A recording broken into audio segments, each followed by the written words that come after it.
You're also a public speaker. You've spoken in Josh Talks, TEDx forums, and many other forums.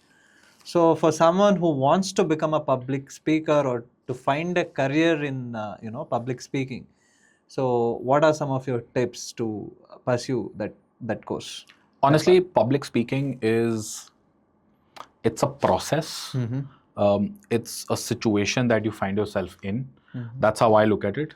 Unless you are a motivational speaker or you're a corporate trainer where you're only dealing with a large scale of audience and you really have to, talk your way through. How I look at things is maybe I'm invited to a session where I'm delivering a talk. I could be a part of a panel discussion where 3,000 people are listening to me. It could be a session or a motivational talk that I'm giving. In all these situations, the preparation really plays an important role. But then I'm not born with the skill of speaking in front of 3,000 people, a full auditorium. It's something that you learn over a period of time. So you start with, first things first, what plays in, as a college student, the first experience or the first exposure to public speaking is in your college society. So if there's a club, if there's a social club, a college association or a society which you can get yourself into, you will be a part of, let's say, a 25, 30, 40 member team. And there will be times when you're addressing 30 people together, 40 people together. That is one form of public speaking. Right? 40 people are listening to you and you have to address a problem or address something to 40 people. That's where it starts from. You don't start with 400, you start with 40. And then that 40 goes on to 80. And then you nurture that into, let's say, 200. And slowly your stage, you being stage fright, and the apprehension of what people would say or react to what you're saying, that goes away over a period of time. So the more you do it, the better and more comfortable you get at it. But public speaking, I think in general today has really evolved. In fact, it's evolved over the last 5 years alone. It's very difficult to keep somebody's attention. Right. And I think that's where public speaking is now becoming highly competitive. It's now who can hold the attention of the audience for the longest. Right. It's not what you're saying and how you're saying it, but it's about what kind of an experience are you giving the audience so that they listen to you for the longest possible time. Yeah. So I think things have really changed. Like for myself, I might have given 5 TEDx talks. TEDx is a very close, intimate kind of a setup. It's just about 100 people.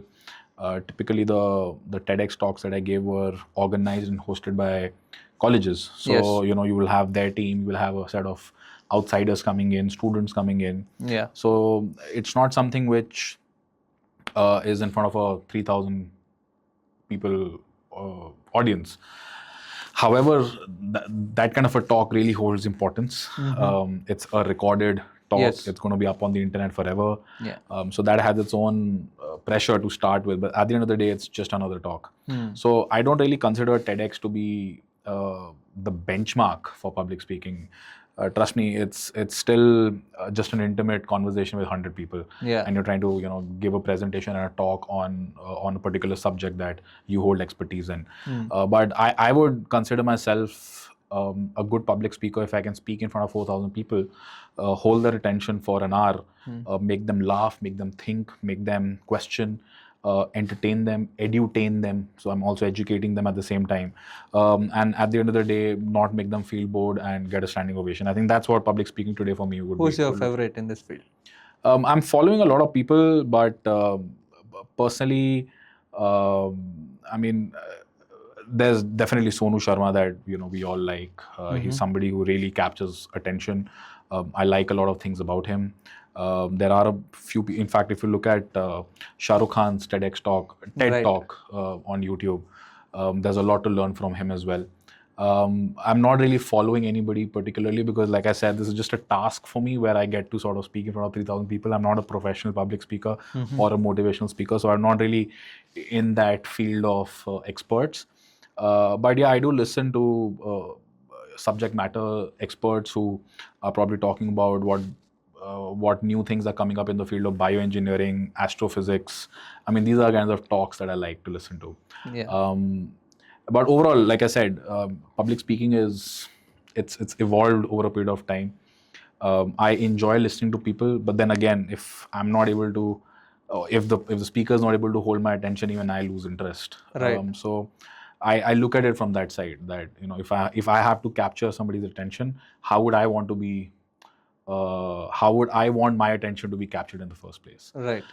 So yeah, like I said, it's a different ball game altogether. Josh Talk is entirely different. Josh Talk is just about the size of this room, Yeah. with a stage set up, and just about 3 people in the room. Oh, really? But we think it's a Yeah. it's a large audience that you're standing in front of. It's nothing. So that has its own challenges, because suddenly you're talking to nobody. So it's a green room kind of. It's a green room, and I mean it's a black room I see. technically, but it's a studio room, soundproof room, and you have the team that is sort of a part of the production team. That's it. Right. And you of course plan and structure out your conversation and your thoughts, and then you stand in front of the camera and then you just go for it. Yeah. So that's a different ball game altogether. Yes, it's up on YouTube. It did really well. It's something that it's a feather on the hat, but it's something that I thought I would be able to make an impact with. So students, people, viewers, watchers, people who've listened to it, listeners, they really liked it. So I'm happy about that.